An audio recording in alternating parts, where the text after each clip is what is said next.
What's going on, Dodgers Nation? D-Mac here. You can follow me on Twitter and Instagram at DMac_LA. We got a big Dodgers rumor reset coming up in just a second, but quick reminder for all latest Dodgers news and rumors, be sure to hit that subscribe button, hit that notification bell, and if you want to see us post even more Dodgers content, smash that like button. Really helps out the channel. And as always, I'm with your takes down below in the comment section. Today's Dodgers Nation question of the day. Call your shot. Where do you think that Kenley Jansen, Carlos Correa, and Albert Pujols will ultimately sign? And give me your percentage chance for each of them to sign with the Dodgers. Let me know down below. And for all latest Dodgers news, head over to DodgersNation.com. Let's get ready to rumor. Let's get ready to rumble.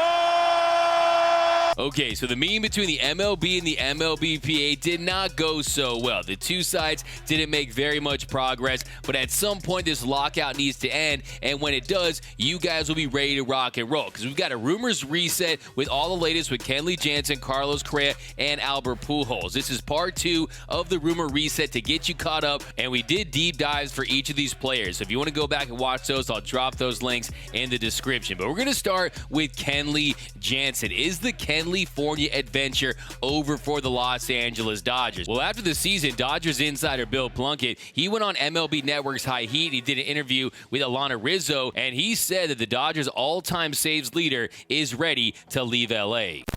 I think Kenley Jansen mentally is ready to go somewhere else. I think the experience last postseason where Julio Urias closed out the most important games and Kenley had to watch from the bullpen, I think that sticks with him and his pride, and I think he would take an offer and go somewhere else.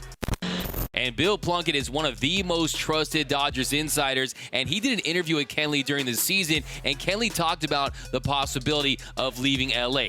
He told Plunkett, listen, man, whatever happens, I'm always going to be grateful to the Dodgers organization because they took care of my family. They gave me a second chance, from a catcher to a pitcher. I'm always going to be grateful. I'm not going to be a jerk about it, but you have to understand the business side of it too. If it's not good, it's not good. Then you have to move on. That's life. That's the part that I'm in right now. That's the situation I'm in. So clearly Kenley Jansen is prepared to sign with another team, but David Vassegh, AM 570's Dodger insider, says the Dodgers want Kenley back and that they tried to sign him before the lockout. He had 38 saves this season, Kenley Jansen. 38 saves, and his numbers were the best by far in 2 years. Now, remember last year, he did have COVID at the beginning of the season, and I know that was, people take that for granted now as well. It's like nobody seems to bring that up when they talk about the effects of COVID. 2019, he had a really good year, just coming off 2 separate heart procedures, and this year, 38 saves for Kenley Jansen with a whip of just over 1. And the Dodgers do want him back. They were trying to work towards a deal before the lockout, but unfortunately that did not happen. But I certainly would not rule out Kenley Jansen returning to the Dodger bullpen this season.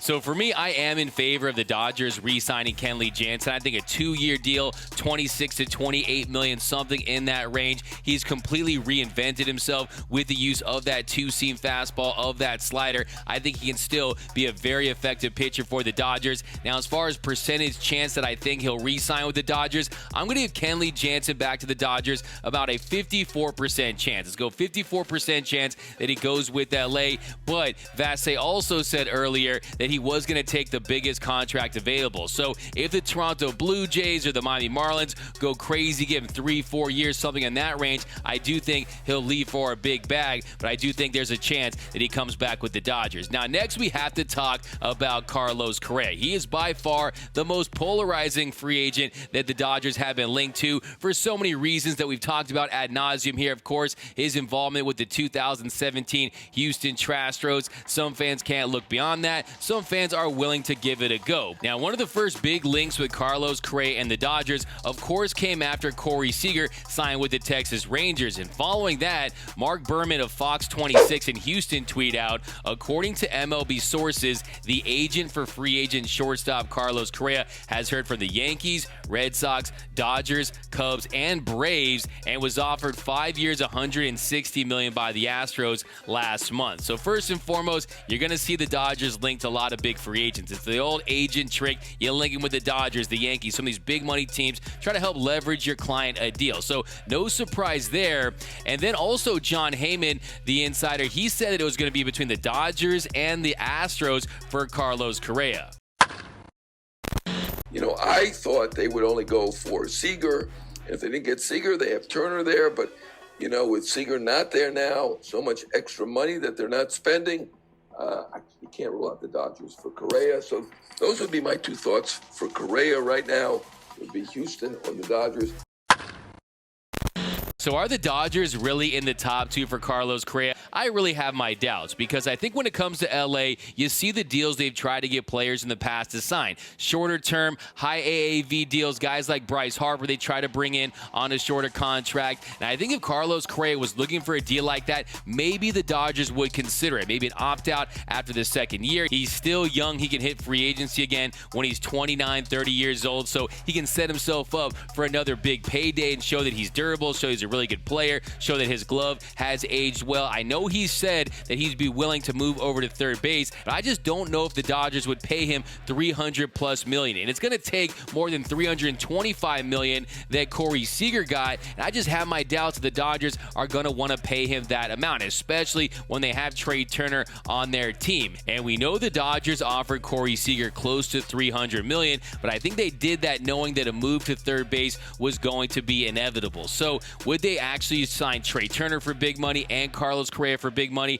That to me would be the big question. Now, if it turns out after the lockout that word spreads that Trey Turner doesn't want to sign a long-term extension, maybe the Dodgers do consider signing Carlos Correa long-term. That would change the conversation. For me right now, the priority still has to be to try to extend Trey, and I think that the idea of Carlos Correa signing a short-term contract really is a pipe dream at this point, and that's because Ken Rosenthal, he said that he thinks that Carlos Correa will ultimately sign for more than Corey Seager. Maybe Correa will sign for shorter because this has lingered and now he's going to be available and a lot of the bigger free agents have signed. It's going to be a mad rush with all the free agents, but I don't see that happening. And I don't see Carlos Correa having his price drop simply because there was a lockout, simply because he did not sign before December 1st. He remains what he was entering the offseason, the best available free agent on the market because of his age, because of what he's accomplished, all of that. I still think he's getting 10 years. I still think he's getting $300 million plus, and I believe he still might get over Corey Seager.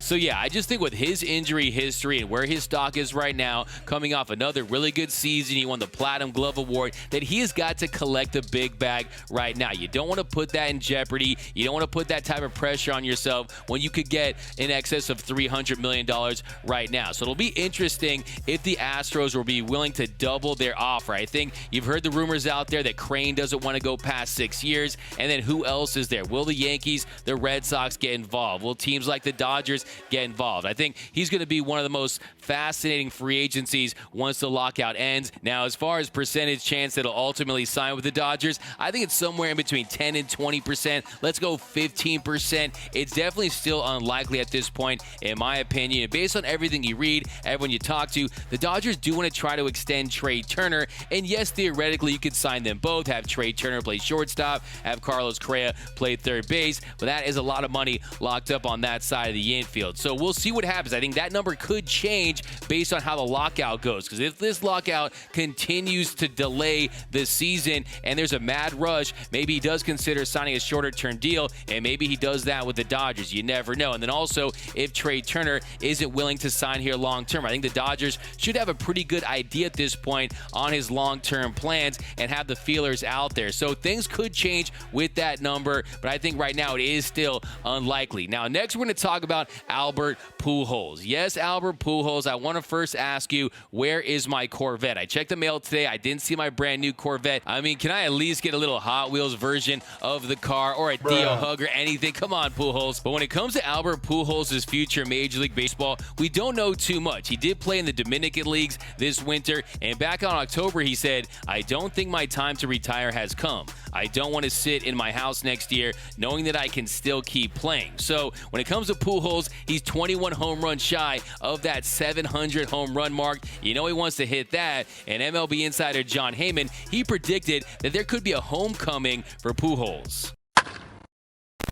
Pujols, maybe this is nostalgic. I've got him going back to the Cardinals. I think he did enough in the postseason and for the Dodgers that probably can get a job, particularly if we have the universal DH. And I'd like to see him back with the Cardinals, again, with that DH possibility there in St. Louis.